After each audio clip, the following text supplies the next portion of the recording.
کیا السلام نام ہے علیکم آپ کا؟ سر. وعلیکم سر میرا نام سعدیہ نور سمد ہے. جی سادیا، کوشچن کریں. جی سر میرا آپ سے کوشچن یہ ہے کہ مطلب ہم قرآن پاک کو قرآن سے ریلیٹڈ ہی ہے.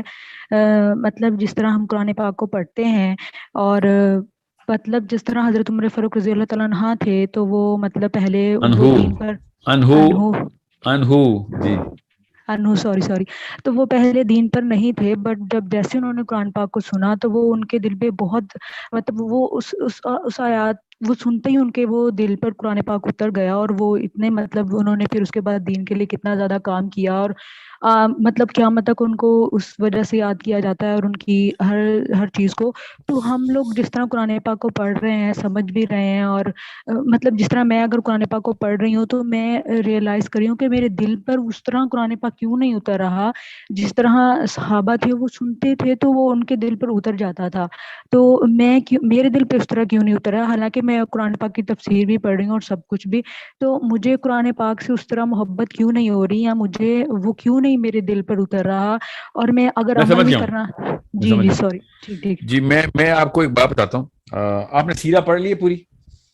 نہیں سر، میں ابھی انشاءاللہ اسٹارٹ کروں گی. ابھی میں نے آپ کی ویڈیو سن کر ابھی میں نے کوشش کی ہے کہ میں پھر آہستہ آہستہ. تو کوئی مسئلے کا حل یہاں پہ ہی ہے. سیرہ جس نے تفصیل سے کئی اینگل سے، شمائل جس نے جی کئی اینگل سے نہیں پڑھی، جی تو وہ قرآن پاک میں نے کئی 100 دفعہ کہا ہے نا، قرآن سے پہلے سیرہ، قرآن جی بعد سر. میں، سیرہ پہلے. کیونکہ سیرہ آپ کے دل کے اندر، آپ کے تخیل کے اندر، آپ کی امیجنیشن کے اندر وہ عرب کی مٹی کی خوشبو لے کے آتی ہے کہ اس وقت ماحول تھا کیا، معاملات تھے کیا. حضرت عمر بن خطاب رضی اللہ عنہ کا میں آپ کو واقعہ سنا دوں.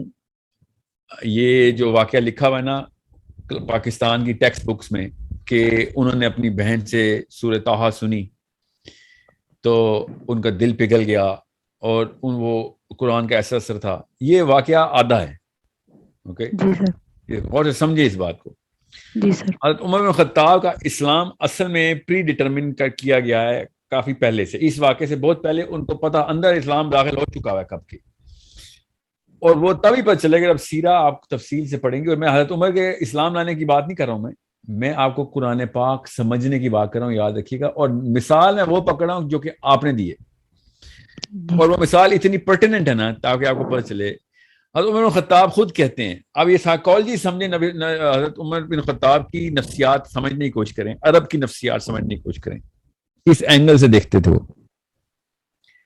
حضرت عمر بن خطاب کہتے ہیں کہ میں بہت شراب پیتا تھا، اتنا کہ شاید ہی عرب میں کوئی اتنی شراب پیتا ہو. ایک دن میں نیچے گیا ہوں شراب پینے بازار میں، ایک پب میں، شراب خانے میں، تو وہ چھٹی پہ بند تھا. کہتے یہ پہلی دفعہ ہوا تھا. اس کا مطلب ابھی نشے میں نہیں تھے، کوئی شراب نہیں پی تھی، پینے گئے تھے ابھی یہ کسی وجہ سے بتا رہا ہوں، ابھی پوری طرح وہ ہوش میں تھے. کہتے میں نے جب یہ دیکھا کہ آج تو یہ پب بھی بند ہے تو میں کیا کروں. تو پھر میں نے کہا اچھا یار چل، اللہ کی طرف سے یہ بھی ایک واقعہ ہونا ہی تھا، تو کیوں نہ میں پھر جا کے کعبے میں جا کے تھوڑی عبادت ہی کر لیتا ہوں. کعبے میں بت پڑے ہیں نا، اس وقت مسلمان نہیں ہوئے ابھی، ٹھیک ہے، بہت پرانا واقعہ ہے. رات کا ٹائم تھا، کعبے میں کوئی بھی نہیں تھا. اچانک حضرت عمر خطاب کہتے ہیں میں نے دیکھا کہ ایک بندہ کھڑا ہوا ہے اور عبادت کر رہا ہے. کہتے رات کے وقت ایسے تو نہیں نظر آتا. تو کہتے میں نے دور سے دیکھنے کی کوشش کی کون ہے، تو تھوڑا سا قریب گیا ہوں تو ایک دم میں نے پہچان لیا کہ یہ تو محمد ہے، اور اس وقت تک کو نبی علیہ السلام کے شدید دشمن ہے. پھر حضرت عمر خطاب کی نفسیات دیکھیں. کہتے کہ میں یہ سوچنا شروع ہو گیا کہ یہ کیا پڑھتا ہے. میں نے سننا ہے یہ جو لوگ پاگل ہو جاتے ہیں، اس کو جادوگر کہتے ہیں، اتنا پیار کرتے ہیں، میں بھی تو سنوں یہ کیا ہے، what is he saying. تو کعبے پہ نا لحاف جو تھا نا کعبے کا، اس کعبے کے لحاف کے پیچھے کہتے ہیں میں چھپا لیا اپنے آپ کو، اور سرکتا میں آپ نبی علیہ السلام کے بالکل سامنے آ گیا ہوں. نبی علیہ السلام کو نہیں پتا رات کا ٹائم ہے، کعبے کے سامنے نبی علیہ السلام نماز پڑھے، اور حضرت عمر لحاف کے پیچھے آئے کھڑے ہو. اور حضرت عمر نے غور سے سننا شروع کر دیا. آپ کا سوال یاد رکھیے گا، آپ نے سوال کیا پوچھا ہے کہ قرآن پاک کس طریقے سے اثر کرتا ہے. میں اور آپ مسلمان ہیں، اوکے. حضرت عمر ابھی اس وقت مسلمان نہیں ہوئے. اتنا بڑا مسئلہ کہ ہمیں مسلمان ہونے کے باوجود بھی قرآن نہیں سمجھ آتا. اور حضرت عمر بن خطاب کہتے ہیں میں نے سننا شروع کر دیا کہ محمد کیا کہہ رہے ہیں، اللہ کو پتا ہے کہ نیچے واقعہ کیا ہو رہا ہے. اور نبی علیہ السلام نے سورہ حاقہ شروع کی. علماء کرام نے لکھا ہے، مودودی صاحب نے لکھا کہ حاقہ اس وقت نازل ہوئی ہے، نازل ہونی شروع ہوئی. نبی علیہ السلام نے سورہ حاقہ شروع کر دی. تو حضرت عمر نے کہا کہ یار کیا ردم ہے. خود لکھتے ہیں وہ کہ کیا ردم کا مطلب ہے کیا میٹر ہے، میزان ہے اس پورے کے پورے شعر کا. جو انہوں نے کہا کہ یہ شعر ہے، تو کہتے ہیں یار یہ تو واقعی لوگ پھر اسی لیے فریفتہ ہیں محمد پہ کہ کیا شاعر آدمی ہے.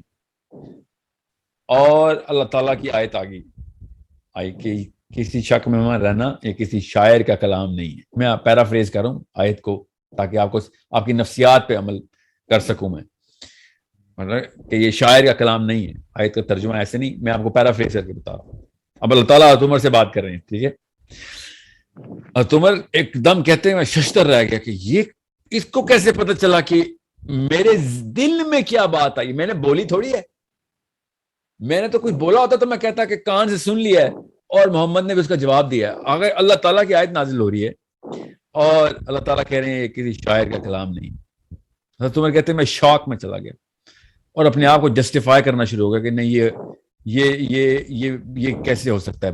ہر پرمیوٹیشن رن کی. کہتے میں نے ہر چیز سوچی کہ کیسے محمد کو پتہ چلا.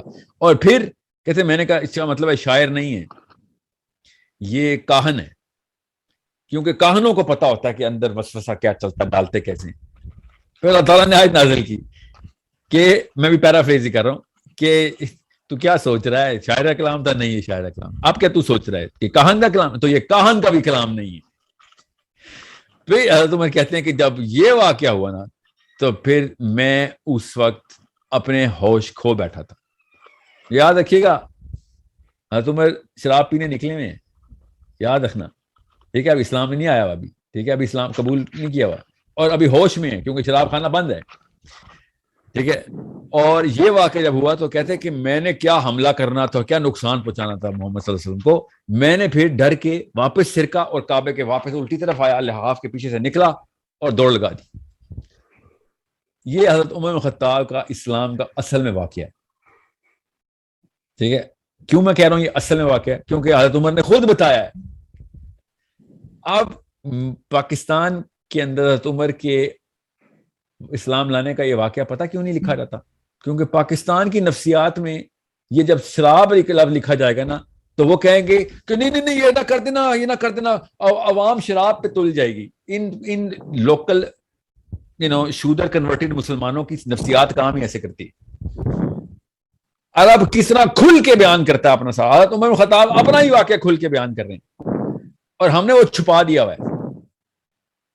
ہم نے کیوں چھپایا ہوا ہے؟ آپ کو پتا ہے 35-36 اس طرح کے وجوہات ہیں جو میں نے پوچھی ایک پاکستان کے ٹاپ عالم سے کہ یہ والا واقعہ کیوں نہیں بتاتے. تو انہوں نے بتایا اس میں یہ مسئلہ ہو سکتا ہے، اس میں یہ مسئلہ ہو سکتا ہے، اس میں یہ مسئلہ ہو سکتا ہے. اور میں نے کہا یہ 35 مسئلے سائڈ پہ کریں اور جو اصل میں مسئلہ آپ نے کر دیا وہ آپ نے بتایا نہیں، کہ آپ نے عرب کی نفسیات چھپا دی اور پاکستانی نفسیات میں اسلام فٹ کرنے کی کوشش کی آپ نے. سوچیں نا صحیح. عام بندہ سوچتا ہے کہ سورہ طٰہٰ پڑھی ان کی بہن نے اور ابھی تک ہم سوچتے ہیں کہ ہم پڑھ کے تھک گئے، ہمیں کیوں نہیں سمجھا. آپ پورا کانٹیکسٹ بتائیں گے تو پتہ چلے گا سورہ طٰہٰ کا اثر کیسے ہوتا ہے. You need to understand. ہمیں خود دور کرتے ہیں یہ 2 نمبر بابے میں اسلام سے دور، نفسیات کو چھوڑ دیتے ہیں ہمیں. جبکہ اسلام جیسے بکر خوشاب میں آیا تھا. جس جگہ کی نفسیات، جس جگہ کی سائیکالوجی، وہاں کی کلچرل سائیکالوجی وہ سمجھیں گی تو آپ کو پتہ چلے گا صحابہ کس طریقے سے ایک مشن کے اندر داخل ہوئے اور پوری دنیا کو فتح کر کے چلے گئے. وہ psychology of the Arabian culture کس طریقے سے ہارنس کی نبی علیہ السلام نے. پاکستانی اسی لیے کبھی آج تک موومنٹ نہیں کر. دیکھ لینا جلسے ہو رہے ہیں 6 دن بعد کیا کریں گے لوگ. سائیکالوجی کے اندر ویکنس ڈالتے ہیں ہم، ایک کنفیوز قسم کی سائیکالوجی ڈالتے ہیں ہر ایک کے اندر. پھر وہ بندوں کے خلاف تو ہم کر لیں گے ٹول لگانے پہ. ساس بہو کو تو مار دے گی، نند بھابھی کو تو مار دے گی، بھائی کو تو بزنس پارٹنر کو تو مار دے گا، مگر مسلمان شیطان کو نہیں تابع کرے گا. مسلمان شیطان کے خلاف لڑائی نہیں کرے گا، مسلمان گناہ کے خلاف لڑائی نہیں کرے گا. مسلمان نظام کے لیے لڑائی نہیں کرے گا, بیکاز سائیکولوجیکل اینگل کیا دیا ہوا ہے ہم نے کو کہ زیادہ سے زیادہ کیا ہوگا, میں نے اپنی نند کو پچھاڑ دیا, میں نے اپنی ساس کو پچھاڑ دیا, میں نے اپنے دوستوں کو پچھاڑ دیا, میں نے اپنے باس کو پچھاڑ دیا. ریئلی یہ ہے تمہاری مسلم آئیڈینٹی؟ تبھی تو تمہارے گھر سے بہنیں اٹھا کے لے کے امریکہ, ٹھیک ہے, تمہارے ماؤں کو, بہنوں کو, بھائیوں کو, بیٹوں کو بیچ دیا مشرف نے. سوچو تو صحیح, کیوں ہم نے کیا کیا, یو نو واٹ, اس کی اچھی چیزیں بھی تو دیکھو. What I'm saying is you need to find out where the root of the problem is, and the root of the problem according to my Prophet کہ نفسیات کیسے ٹھیک کرنی ہے, according to the other side ابلیس بھی نفسیات پہ حملہ کر رہا ہے, اللہ تعالیٰ بھی نفسیات کو کہہ رہے ہیں کنٹرول میں, اس کو تابع کرو, اس کو چینل ہارنس کرو, اس کو پالش کرو. ہمیں نفسیات ملتی ہیں لوکلائزڈ, ایک صحابی فٹ نہیں ہوتا ہماری لوکل کلچرل سائیکالوجی کے, اس لیے ہمیں صحابی سمجھ ہی نہیں آ سکتا. تو صحابی نہیں سمجھ آئے گا تو ہمیں کیسے پتہ چلے گا قرآن پاک کا اثر کیسے لینا ہے. آپ کو پتا پاکستان میں قرآن پاک کو علماء کرام خود منہ سے بول رہے ہیں کہ سکون کی کتاب ہے, نیند آ جائے گی, سونے کے استعمال کے, سونے کی دوائی ہے. قرآن پڑھتے ہیں تو سکون آتا ہے, نیند آتی ہے, ورنہ دنیا کے غم سونے نہیں دیتے, اینزائٹی اٹیکس ہوتے ہیں. اور وہ آیتیں پتہ کیا پڑھے ہوتے ہیں سورہ انفال کی. قرآن پاک میں سورہ انفال کی ہے کہ جنگ کے دوران کیا واقعات ہونے ہیں, آپ نے مال غنیمت کیسے, آپ پڑھ کے اس کو پتہ ہی نہیں ہے کیا پڑھ رہے نا, وہ نیند کے لیے پڑھا. تو اللہ نے کہا چل ٹھیک ہے, تجھے یہ چاہیے تو یہ لے لے, تجھے ہدایت نہیں ملے گی. قرآن پاک نیند کی دوائی نہیں ہے, ہدایت کی دوائی ہے. صحابہ کو عربی اور اس نفسیات کا پتہ تھا کہ جس نفسیات کے بیچ میں قرآن اترا تھا نا, وہی ان لوگوں کی نفسیات ہی تھی نا, بیچ میں قرآن پاک اترا تھا, پوری طریقے سے سمجھ آ گیا تھا. ہم نے یہاں پہ بس عربی کے ایک ایک حرف کے پیچھے 10 نیکیاں ہیں, ہر پاکستانی کو کلاس 1 میں بتایا جاتا ہے. اچھا, تو کتنے اعمال کا احکام ہے قرآن پاک میں یہ کسی کو نہیں پتا. کون سے اعمال جو ہیں وہ are going to determine کہ تم دوزخ میں جاؤ گے جو تم کرتے ہو, نہیں, یہ بھی نہیں پتا. میں آپ کو پھر بتاؤں, یہ جو ایک آئرنی دیکھیں کہ ایک بندہ قرآن پاک کی آیت پڑھ رہا ہو, عربی میں لکھا ہوا ہے کہ افلا یعقلون, ٹھیک ہے, اور وہ پڑھ رہا ہے خالی, ٹھیک ہے, اور ترجمہ ہی پڑھتا ہے مگر پڑھتا ہے خالی, تو وہ کتنا بڑا گناہ کرے گا. آپ پاکستانی سائیکالوجی کے تھرو سوچیں گے تو آپ کو پتہ چلے گا اللہ تعالیٰ کہہ رہے ہیں خالی پڑھنا لینا سوچنا, مگر ہم نے کہا نہیں, سوچیں گے نہیں, خالی پڑھیں گے, کیونکہ مجھے 10 نیکیاں چاہیے.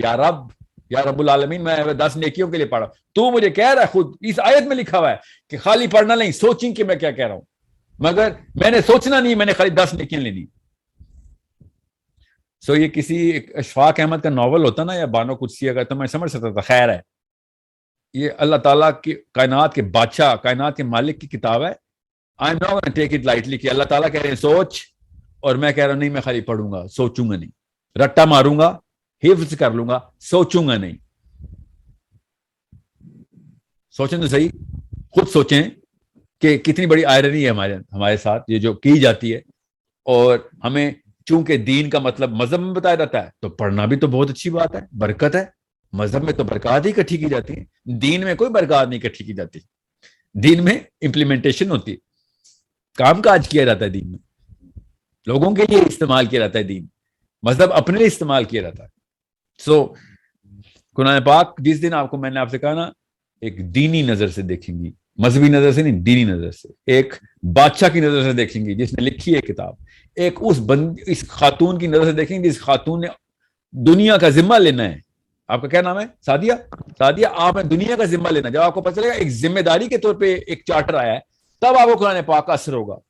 برکت کھیلنا ہے تو قرآن پاک کا اثر نہیں ہونا آپ کے اوپر. سوچیں تو صحیح, ذرا ہوتا تو ہو جاتا, اب تک ہو چکا ہوتا نا. ہماری پڑھ نانی, سکڑ نانی, ککڑ نانی سے شروع ہوتا, کسی کو تو برکت کا اثر ہوتا ہے نا, کسی پہ نہیں ہوا. نوست کے سائے میں ہی مرے سارے پاکستانی انڈینز. ہر گھر میں بدکاری نکلی, ہر گھر میں کوئی نہ کوئی فساد نکلا. وجہ ہے نا اس کی, بیکاز یہ موشن کی کتاب تھی, ورب تھا. اسلام ایک ورب ہے, ہم نے اس کو ناؤن سمجھ لیا. جس دن اسلام ورب پر چلے گا نا کہ یہ عمل ہے، اسلام ایک عمل کا نام ہے، عملیات ہیں یہ ساری کی ساری، قرآن پاک کی تمام تر آیتیں عمل کرواتی ہیں، چلو کام پہ لگو، فعل ہیں سارے، اسلام ایک فعل ہے، سوری میں نے عمل بولی جا رہا ہوں، اسلام ایک اسم نہیں ہے، فعل ہے، ہمیں اسلام ایک اسم کے طور پر پڑھایا جاتا ہے، تو پھر قرآن پاک کا اثر نہیں ہونا، جو حضرت عمر کو اسم نہیں نظر آیا تھا، حضرت عمر کو فعل نظر آیا تھا، آپ وہ والا واقعہ ہی پڑھ لیں، پورا پڑھ لینا جو ان کی بہن کے ساتھ ہوا ہے، تب آپ کو پتہ چلے گا کہ فعل کیسے ہے قرآن پاک، فعل مطلب فا عین لام، فعل، عمل، ورب، کس طریقے سے اپنے شوہر کو بچا رہی ہے، قرآن پاک کے نسخے سینے سے لگا رہی ہیں اور کہہ رہی ہے تو نجس ہے، ہاتھ نہ لگا قرآن پاک کو، وہ مارنے آئے میں اپنی بہن کو، فعل یہ ہوتا ہے، عمل کر کے دکھایا بہن نے کہ جا کچھ کر دو گی مار دے، بے شک میں نہیں یہ چھوڑنے والی، عمل کر رہی ہے کہ یہ لے گردن کاٹ، یہ تو نہیں چھوڑنے والی میں۔